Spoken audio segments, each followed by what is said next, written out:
There he is. Hey, Dr. Ben, how are you? All right. Excellent, man. Thanks for having me on. Oh, my pleasure. My pleasure. I've been loving what you've been putting out lately, so really pumped to talk to you about kind of what you got going on. And I just want to kind of give people an idea of kind of where you've come from, your background, your health, recovery, and then maybe talk about a little bit.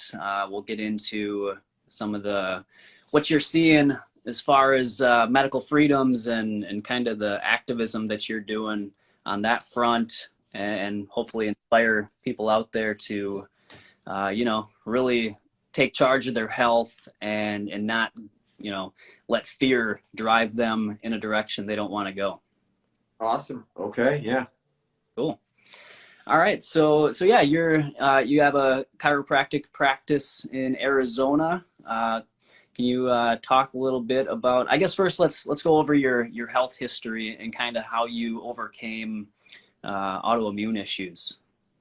Okay. Sure. Yeah. So about 11 years ago, coming up on 12 years ago, came down with basically a bunch of symptoms that I didn't realize were, all like the same thing.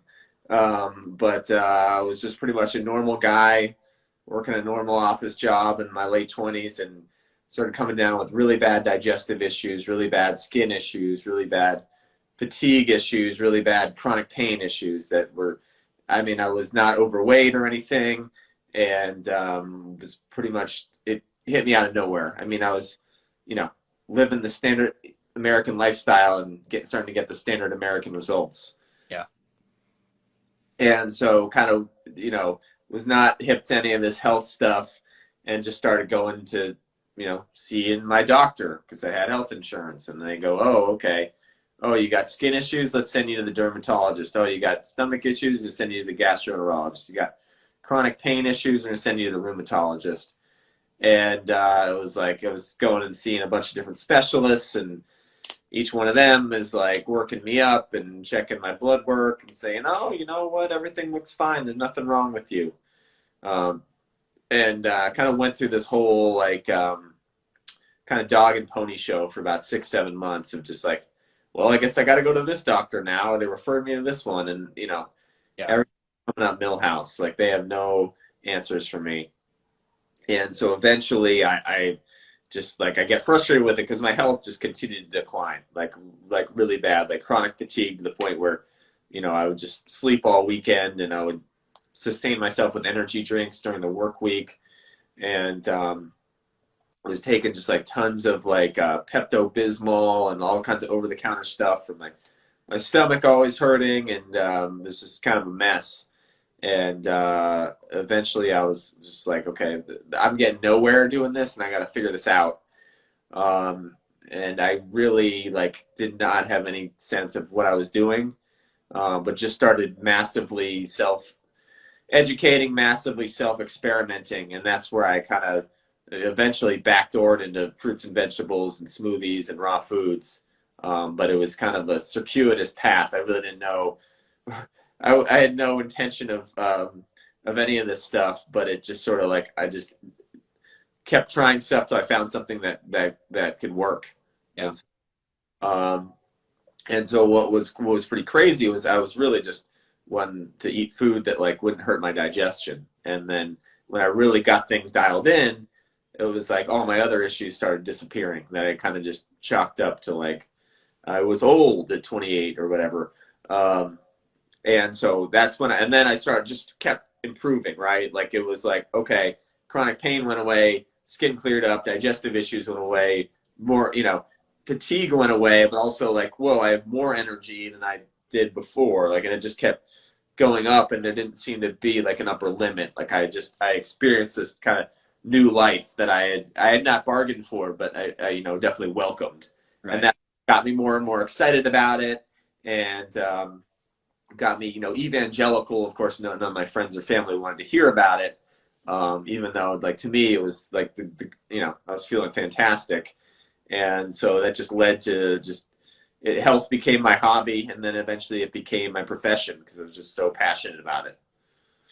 Wow. So cool. So what kind of foods are you eating today then? Like, what does a kind of a typical day look like for you? So I eat primarily raw foods. And so it's usually like first two meals of the day are just fruit. So I usually do some kind of high water fruit for breakfast. I got Cara oranges right now, which are like so. And then like you got to get them from like an actual grower. You can't get them at the grocery store. They're not going to be any good. But if you can get like if you live in a region where they citrus can grow and you can find Caras, they're super bomb. Yeah. Some kind of high water fruit for breakfast. Usually a big 64-ounce full Vitamix with a banana smoothie with some greens in it for lunch, and then usually a raw salad. And then, sometimes I'll throw in like some basic cooked plants, squash, like split peas, rice, something simple. Yeah. But yeah, whole plant foods for sure. And like probably, 80-90% raw, depending on the mood I'm in. Nice. Cool. Yeah, we're pretty similar in that aspect. So, what is it about chiropractics that you were attracted to? Because I've noticed, especially over the last couple of years, there's something about chiropractors. It's I don't know what it is that allows them to use critical thinking, especially in times like this. But I have you noticed other aspects of the medical establishment don't necessarily have that that ability? And is that what drew you to chiropractics, or? Well, it's an interesting discussion, and you bring up a few questions. I'll try to answer both of them. But honestly, like when I went through my whole health thing, I was living in Texas, and naturopaths aren't licensed. I think like if I had found a naturopath, it would have been like it would have accelerated things, right? And I don't know if I would have done what I'm doing now, which I'm kind of happy I am. Yeah. So when I went back to school, I was like, well, we want to be a naturopath, but they're not licensed in Texas, so I better figure something else out. And I was just sort of studying, and I considered medicine as well. Like I was like, do I really want to do this? And it was just like, I'm going to learn, like devote all this time, learn drugs and surgery just to not do it and to be honestly adamantly opposed to it. So it just didn't seem like a really good investment of my time. And when I studied chiropractic more and what it was about, the fundamental principles, which not all chiropractors abide by or live up to these days, unfortunately, were very much in line. That essentially the body heals itself. The power that made the body heals the body. The job of the doctor is not to like add anything to the equation or subtract anything to the equation. It's simply to remove the interference of the body healing itself. And so it's like when we shift our diet to we remove the processed foods, the oils, the animal products, the dairy, the cheese, the eggs, the like vegetable oils, just all the crap that is basically the standard American diet that was impeding our health the whole time, and we replace it with fresh fruits and vegetables, things that grow out of the ground and off of a tree. Well, then magically the body heals itself. Like mangoes didn't heal me. I mean, I don't know what your health journey is. But like it's like the food doesn't necessarily heal people. It just provides the body the optimum conditions to do that. And that was something that, it's like you can study that in a book all day long, but until you experience it yourself and actually watch your body heal from things that doctors told you, you'll have this rest of your life and there's no medication, there's no cure, blah, blah, blah, blah, blah. And then you're like, I just like ate mangoes and bananas and celery and it went away, and like you like feel and notice the changes in your body, then you understand that at a visceral level. Right. And so when that was the philosophy of chiropractic, remove the interference, let the innate intelligence of the body, the wisdom that is beyond what we understand, whether you want to call it created by God or created by 3.5 billion years of evolution, either way, you're dealing with a lot more intelligence than we have, like we can access here. Yeah. And so that resonated with me. And so the chiropractors who are truly principled, maybe not all of them are vegans or even eat healthy or live a healthy lifestyle, but they at least fundamentally understand that the human body is powerful and it has the ability to heal itself, and it has the ability to stay well as long as you provide it the right conditions. And the problem is, and so it's like, I don't heal anybody. Like that's one thing that like a lot of people fail to understand. It's like I help a lot of people heal themselves, but I am not responsible for healing anybody other than myself, which I think I did a pretty darn good job on it. So I'm happy to teach other people. Medicine has this completely other different philosophy. Okay, like the philosophy of chiropractic is the body is self-organizing, self-healing, self-regulating. Just remove the interference, provide the right conditions to do so. Medicine says the human body is frail. All these people out there, you have to save them. They're weak. They're going to fall apart. Unless you're cutting body parts out and shooting them up with drugs and shoving pills down their face, like they're going to get sick and they're going to die. And your job is you have to save them, right? And so it's like every time there's a medical intervention, they like think they're doing a good thing. I mean, it's gotten to the point where, you know, they believe that like pregnancy is a disease that they have to treat. And like childbirth is like a medical problem that they have to solve. Yeah. Like, no, that's just life happening. Like you're supposed to like let the process happen, and yet they want to like, you know, yank them out with this thing and shoot the mom up with epidurals, and like it's so the philosophical framework is so perverse that like there's no way they're gonna find the answer, because the lens that they're looking at it is like just so disempowering for people. And so it's like their mentality is like the more interventions they can do, the better off you are. And so the really smart ones know that like actually the less interventions that they do and the less medications people are on, the better. But the problem is that like that doesn't make them any money. So most of them, even if they can kind of intuit that a little bit, they stay away from it. And they don't want to admit that basically their job is completely obsolete, or at least it will be in the coming years. I mean, as they continue to just like slather us with interventions. Oh, you need a mask. You need 2 masks. You need 2 jabs. No, you need 3. No, maybe a 4th one would be good. Oh, there's another variant. Let's do 5. Oh, we gotta, you know, it's just like, you know, and this is really waking people up, because it's the problems that they've had of like more and more intervention. Let's invent more drugs, you know, drug people more and more. It's like we're seeing this in like fast forward mode, where it's just like, you know, and so now people are waking up because they're going, wow, they're just really just trying to drug the hell out of us. And while these pharmaceutical companies and tech, you know, billionaires rake in the cash, like this, you know, this doesn't make sense. So I think, you know, we're seeing a resurgence of critical thought. But I think that it's like everybody has the ability to critically think, but, you know, a lot of people are brainwashed, right? Are doctors smart? Of course they are. But when their fundamental philosophical framework is that, like, you know, the human body's basically, you know, like a piece of shit, and it's their job to fix it, like, of course they're going to, you know, roll with what's going on right now. And chiropractors have the opposite idea. Like, the human body is sacred, it's powerful, it's capable of all these things. We just got to empower it. And so that's why you're seeing this dichotomy of, like, you know, who's running with the narrative and who's not. So long and winded answer your question. I hope that was sufficient. I feel like I could keep going, but I'll end it there. Yeah, no, I love it. So, and yeah, it's so the dichotomy between the two, it's like one emphasizes simplicity and just allowing nature to do its thing, and the other, yeah, is complex. You know, they use Latin to make it confusing. They use all these big words, and they try to make you feel like you need them in order to survive this like planet that's trying to destroy you.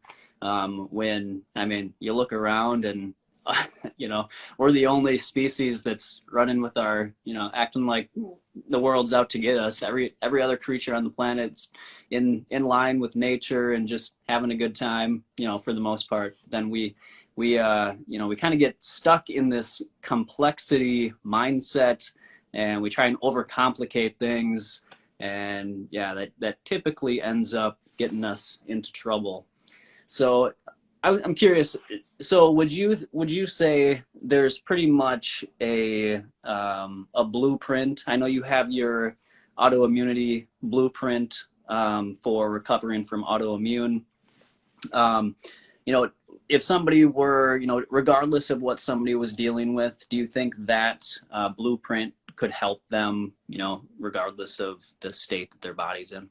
Yeah, I mean, you know, for 999 out of 1,000 people, like eating more fruits and vegetables can be a good thing. So yeah, is it going to solve everybody's health problem for everything? No, but you know, it definitely couldn't hurt anyone. That's for sure. Yeah, for sure. Yeah, so I would encourage everybody to go check out Dr. Ben's page and go to the, he's got it linked in his bio there. You can check that out. So what are your kind of thoughts about, you know, kind of where we're heading? Are you optimistic? Are you, you know, more concerned as far as our personal freedoms and that sort of stuff? Um, I Good question. I definitely have days when I'm discouraged and days when I'm really encouraged. Yeah. I think that modern medicine is doing a really good job of like basically tripping over itself and just doing such a poor job that more and more people are waking up to the fact that it's not only a giant you know, smoke and mirrors now, but it's always been, you know, at least since the advent of you know, modern pharmaceuticals. So that's what I'm not too concerned about. Like I think that it's actually been great advertising for people like you and me. Like my businesses are like doing better than they ever have been. You know, it's like just for me speaking up and just like my health message resonates more than it ever has. I feel like, you know, 7-8 years ago when I was talking about this stuff, it was like people just, you know, totally thought I was nuts. And now it's like, you know, I'm in the natural food store and I get, oh, hey, there's Dr. Ben. It's like the weekend, leave me alone. So I think in that respect, things are going well, but I do fear for like the bigger picture of them essentially leveraging all this technology to try to control people, especially with the vaccine passport and the wireless 5G stuff being like the backbone of that. It's like, okay, you know, it seems pretty benign, but it's just like the first step into essentially technocratic enslavement. So that's why I've been really trying to fight the 5G stuff locally and just speak up about all of this, because I think that like if we go down that road, I mean, we could be in a place, you know, 5 years from now where it's like everybody's controlled by vaccine passports. And even though everybody now knows because they've gotten their 10th, 11th, 12th booster, these things are killing people. It's like the system's already in place. And like, you know, it's really hard to jump off the train at that point when it's moving that fast. Like we gotta nip it in the bud now. So am I faithful that will happen? Yes. And I think that we'll see it happen in parts where we'll see certain parts of the world continue to descend into medical totalitarianism. Yeah. And then certain parts of the world will have an easier time or a better time or more luck or more success fighting to keep their freedoms. And the contrast between what's happening in these like totalitarian states versus like the free states, the contrast will be enough that people who are in the free areas, you know, will continue to fight for their freedom and work hard for it, and then people will continue to try to find ways to essentially flee the totalitarian states. Yeah. So I think, honestly, I think that's what's going to happen. I know that's like kind of a grim picture, but I think it's like we needed this to happen for people to realize like just how bad a lot of the existing systems were in our society. It's like when they're taken to the nth degree, and so we see, oh, they're bad now, they're horrible now, but they were still pretty bad when they weren't even that bad. It's kind of a thing. It's like, you know, 20 years ago, it's like no one was talking about gay marriage, right? But then, like in the mid 2000s, people started talking about how, oh, it's bad and we got to stop it, you know. And it's like we can't let it happen. Can't let the gay people get married. And then it was like there was such a push against it that people started saying, well, you know what? Like, what's the big deal? Like, let's let them do it, you know. And so, like, it started as an anti gay marriage movement, but it was like people got pushed on so hard that they pushed back harder. And then, you know, 2015 rolled around, and in America, it's legalized. And I think we're seeing the same thing where it's like, you got to vaccinate, you got to wear a mask, you got to do everything the CDC and NIH and all, the pharmaceutical companies say. You got to do it, or we're taking away your job, we're taking away your life, we're shutting down and people are like, whoa, hold the phone here, okay? Like, y'all gotta chill out. And then, they realize that, like, wow, they're pushing it so hard. Well, let me just investigate why they're pushing it so hard. Yeah. And so that's waking up a lot of people. So I think it's like, even though it seems bad, I think, like, long term, we're going to go through some more darkness. But I think, on the other end, we could create a much better world. So so long answer to your question, I'm positive about it. But it's going to turn around, on January 1st, 2022. No, it's not. Right. Yeah, it'll be interesting to see just how far it goes. I've just been so blown away by just the blatant lies that are told just out in the open. And, it just takes a tiny bit of looking into to see that a lot of things that they're saying on, coming out of government and what's on the news is completely false. It's like they don't even care that, it's just so blatant. It's kind of crazy. Especially now with the, the FOIA request to get the documents about the safety of how they, approved the EUA. I'm hoping that wakes more people up and gets them to see that, oh, so maybe it wasn't as safe as they were telling us. But the thing that maybe surprised me the most, and maybe it shouldn't have, but just I always used to think that the plant-based doctors, were really good at looking at the data and they knew how to, like, read studies. But this experience has kind of opened my eyes, whereas I've kind of just stopped following most plant-based doctors because I'm realizing that they've kind of reverted back into just parroting mainstream media and the status quo message.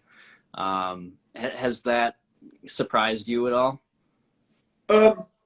Truth be told, somewhat, but also not. Yeah. I think that, you got to understand that a lot of these guys are people who, didn't even believe that, like, the plant-based diet was a thing until they got into,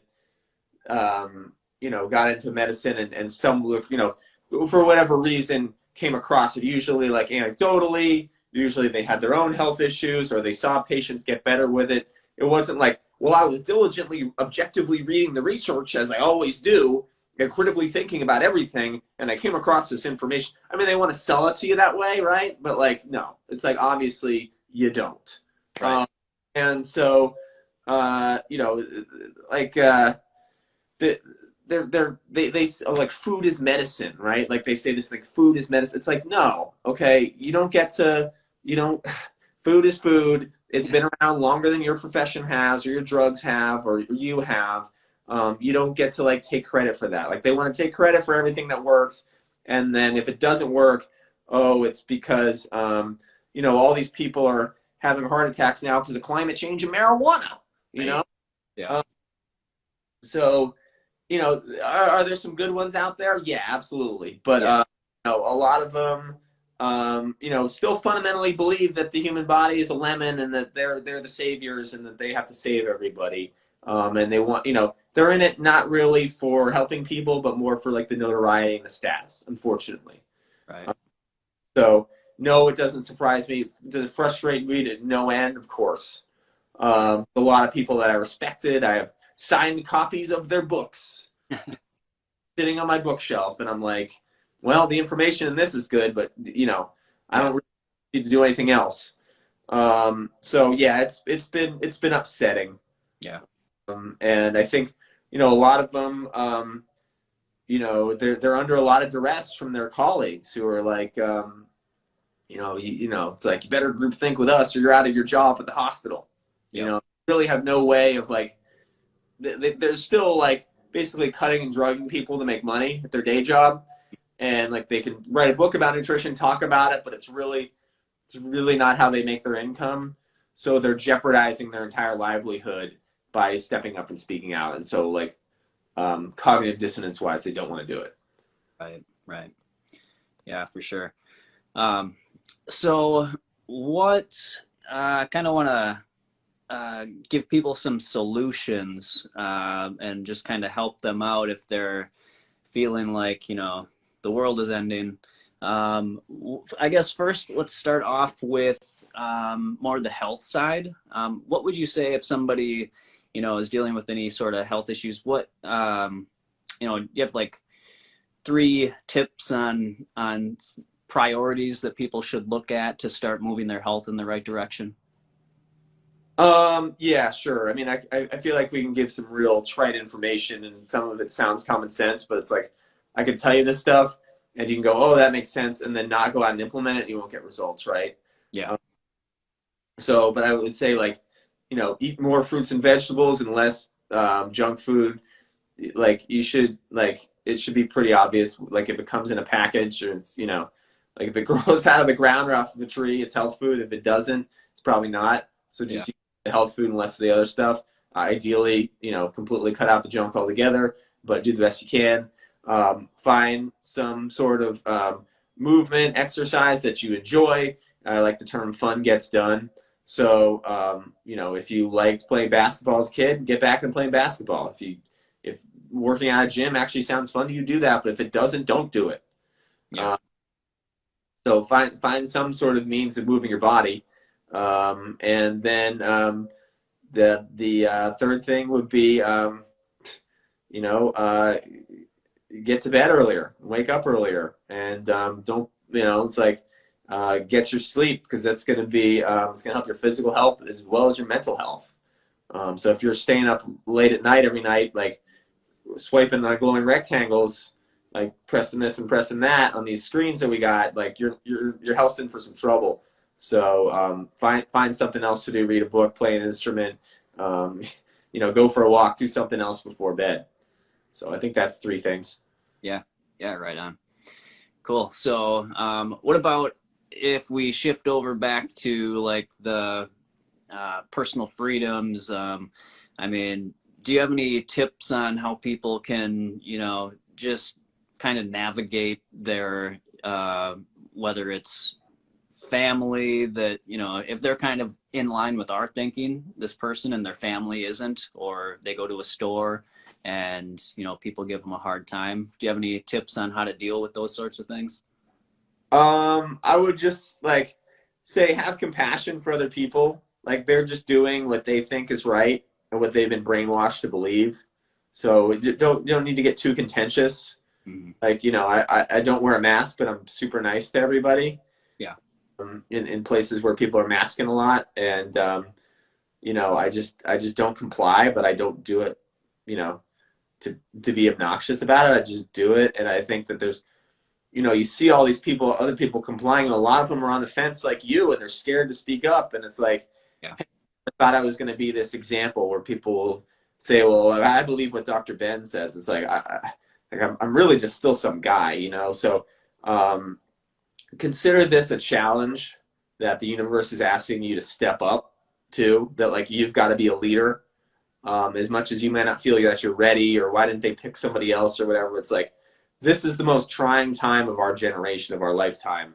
So it's like now's the time to step up, because it's now or never. So here's the challenge. Rise up to the occasion. We're all being asked to rise up, and there's days when I don't feel like doing it, right? But then I think about all those people out there that essentially are going to keep suffering if humanity doesn't collectively rise up. So I feel an obligation to do it, and I'm going to do it, and I think you should too. And even if you don't feel ready, like now's the time. You're watching this video, like you're in the know about this stuff. You're being called to make the world a better place. And did I think it was going to be something absurd like not wearing a face covering into the grocery store? No, I thought we'd always be like, there'd be some kind of like alien apocalypse where we'd be shooting monsters with laser guns, but that's not how it went down. So here we are, do your part. Yeah. Yeah. Right on. Um, what was I going to ask? I just had a question pop in and it just slipped my mind. Um, what was it? Well, No worries. yeah. Oh yeah, I was going to ask, where would you recommend? I mean, do you have certain places that you uh, get your get your information from, or people that or organizations that are putting out good content, kind of regarding this sort of stuff? Is there any places that you would recommend people check out? That's a good question. And I'll say first off, like I get information from a bunch of sources, but I always dig deeper and vet past people's opinions on it. Yeah. I think there are very few places that are doing true journalism where they literally just give you the objective facts and no opinion on it, right? Yeah. So I will give you like my 3 most trusted sources, but I still vet what they say. Like I still go and dig deeper on it and check their sources, and they're not always 100% right on everything. But I would say Children's Health Defense, Bobby Kennedy's organization, the Informed Consent Action Network, it is the High Wire, Del Bigtree's organization. Again, heavily vet what they say, but still look into it. And then third, and this is more like in political current events, the one guy who I think out there is still a true journalist is Glenn Greenwald. He's got a Rumble channel, a lot of good content on there. Cool. Awesome. Yeah, and one that I'll add for people that might be being coerced by their employer is Peggy Hall at the Healthy American. If you're trying to get an exemption to any sort of coercion tactics that are being employed on you. Yeah, those are all places that I also check out. So that you mentioned. So yeah, that's great. All right, cool. So what other are you on other platforms other than Instagram and? Instagram's the main one. I have been like I created a Telegram channel. I don't really use it. I created a Rumble channel. I don't really use it, but I feel like, am I just gonna talk on code and Instagram for the rest of my life? Like eventually, boot. But yeah, I'm here for now. If we talked about my blueprint, if you download that, you get on my email list, and then we can never lose content. And I really need to send out more emails. I think I've sent out 1 in the past month. I'd really like to do 1 a week. So if you join my email list, I definitely don't spam you. I try to put out quality content on there. And so Instagram for now. I think with YouTube's new rules, I'm definitely not uploading anything to there. But I think I will continue to do Rumble. So I know you were saying you were gonna like save this video and put it on YouTube or whatever. Like I can, if you send me the raw file, I can put it on there too. Hopefully we didn't upset the technocratic overlords, but if we did, so be it. Well, we'll see. I don't know if that'll trigger their bots, if because we said I think a couple, maybe some trigger words to them. Yeah. But that's all right. We'll give it a shot and see what happens. Yeah, I can send you that file. And yeah, thanks, Sherry. If anybody wants to sign up to my newsletter, it's on my website, myrawintuition.com as well. Definitely go sign up for Dr. Ben's.